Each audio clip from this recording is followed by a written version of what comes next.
बच्चों, आज जो हम पढ़ाने जा रहे हैं सेकेंड लाइन ऑफ डिफेंस जो हम पढ़ा रहे थे आपको, उसी में हम आगे लेके चलेंगे। पिछले क्लास में हमने इन्फ्लामेशन को क्लियर कर दिया था, लेकिन इन्फ्लामेशन के बाद आ रहा आपका फीवर, और आज हम इस फीवर के बारे में डिटेल से पढ़ेंगे।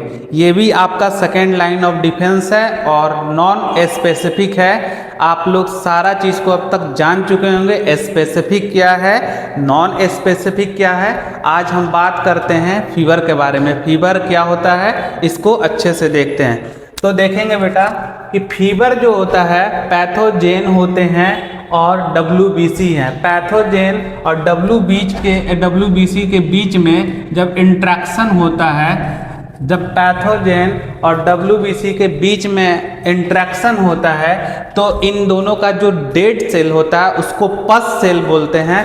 वो पस सेल रिलीज करता है, पैथोजेन जो है रिलीज करता है टॉक्सिन, और यही WBC white blood cell immune cell messenger का काम करता है और रिलीज करता है इंटरल्यूकिन फर्स्ट। यानी क्या रिलीज किया? Both are the chemicals that pathogen release the toxin substance and WBC release the interleukin first. Both are the toxin या both are the chemicals, यानी कि टॉक्सिन्स और इंटरल्यूकिन दोनों केमिकल सब्सटेंसेस है। ये दोनों क्या करते हैं? दोनों को कॉमनली कॉल्ड करके हम पायरोजेन बोल सकते हैं। क्या बोल सकते हैं? पायरोजेन। तो जैसे पैथोजेन और WBC के बीच में इंट्रैक्शन हुआ तो पैथोजेन रिलीज किया टॉक्सिन और हमारा जो WBC है वो रिलीज किया इंटरल्यूकिन। दोनों को कॉमनली कॉल्ड बोलेंगे पायरो। पायरो जहां पे आएगा इसका मतलब होता है टेम्परेचर। तो पायरोजेन क्या होगा? इंक्रीज किया, और यहाँ पे क्या है बताओ? हाइपोथैलेमस। ये पायरोजेन स्टिमुलेट कर दिया। किसको स्टिमुलेट कर दिया बाबू? तो इस हाइपोथैलेमस को, ये जानते हैं थर्मोस्टेट होता है, थर्मोस्टेट इसको बोलते हैं। ये टेम्परेचर रेगुलेटर होता है। क्या होता है? Temperature regulator. यानी हमारे बॉडी में हाइपोथैलेमस जो है वो टेम्परेचर रेगुलेटर होता है। इसी को पायरोजेन क्या कर दिया? स्टिमुलेट कर दिया। जैसे ये हाइपोथैलेमस बाबू स्टिमुलेट हुआ तो बॉडी का टेम्परेचर ऑटोमेटिक बढ़ गया, फीवर आ गया।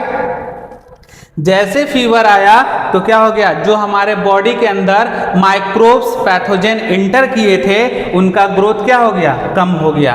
कम हो गया। आप जानते होंगे पहले के समय में जब मेडिसिन सर्जरी नहीं थी तो लोग भट्ठी जला के रूम में टेम्परेचर को बढ़ा के ट्रीटमेंट किया जाता था। और अभी भी आप देखते होंगे कंबल को ओढ़ाया जाता है। कंबल ओढ़ने से जो गर्मी आती है, जो पसीना आते हैं, उससे क्या होता है? आपका जो माइक्रोबियल ग्रोथ का एक्टिविटी होता है वो कम हो जाता है, जिसके कारण से टेम्परेचर कम होता है। तो ऐसे करते थे। यहाँ पे बात करें कि माइक्रोबियल ग्रोथ क्यों आपका डिक्रीज किया? क्योंकि देखिए जैसे टेम्परेचर बढ़ा तो हर माइक्रोब्स के पास अपना एंजाइमेटिक सिस्टम्स होता है। माइक्रोब का एंजाइमेटिक सिस्टम डैमेज होगा तो ऑटोमेटिक उसकी ग्रोथ रुक जाएगी। हम लोग के बॉडी में भी एंजाइम्स है, अगर टेम्परेचर घटता है बढ़ता है, that's means the temperature are क्या? Optimum for use. किसके लिए? एंजाइम का जो ऑप्टिमम टेम्परेचर है वो 37 डिग्री सेल्सियस है। अगर ज़्यादा बढ़ता है तो एंजाइम अच्छे से वर्क नहीं करेगा, इसलिए फीवर के समय में क्या होता है बाबू? तो टेस्ट चेंज हो जाता है। तो एंजाइम से रिलेटेड देखें तो टेम्परेचर बढ़ेगा तो माइक्रोब्स का आपका एंजाइम डैमेज होगा, उसकी एक्टिविटी कम होगी, माइक्रोबियल ग्रोथ कम होगा। इसलिए टेम्परेचर क्या इंडिकेशंस दे रहा? किसी तरह का इंटरनल इन्फेक्शन हुआ बॉडी में, जिसके कारण से क्या हो गया? टेम्परेचर बढ़ गया, यानी माइक्रोब्स का एंट्री हुआ। ये था पूरा आपका क्या? फीवर का। यानी याद रखेंगे पायरोजेन इंक्रीज करेगा तो हाइपोथैलेमस को स्टिमुलेट कर देगा, हाइपोथैलेमस इंक्रीज करा देगा बॉडी टेम्परेचर को, और डिक्रीज कर जाएगा क्या? Microbial growth. क्या डिक्रीज कर जाएगा? Microbial growth. इसमें यूज करते हैं हम लोग एंटीपायरेटिक।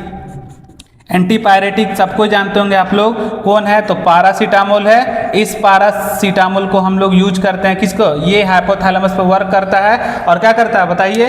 तो पायरोजेन के अगेंस्ट में ये वर्क करके क्या करता है? बॉडी के टेम्परेचर को डिक्रीज करा देता है। तो ये था हमारा फीवर। जिसको बोलते हैं हम लोग सेकेंड लाइन ऑफ डिफेंस। ये भी क्या है, indications of internal infection, that is called non specific, specific नहीं है, नॉन स्पेसिफिक है। हमने इन्फ्लामेशन भी पढ़ा था, वो भी नॉन स्पेसिफिक है। आगे हम लोग जाके पढ़ेंगे साइटोकाइन बैरियर अगले क्लास में। तब तक आप यहाँ के क्लास को पूरी अच्छी तरीका से कंप्लीट करें। नेक्स्ट टॉपिक में मिलते हैं जिसका नाम रहेगा साइटोकाइन बैरियर। थैंक यू बच्चों।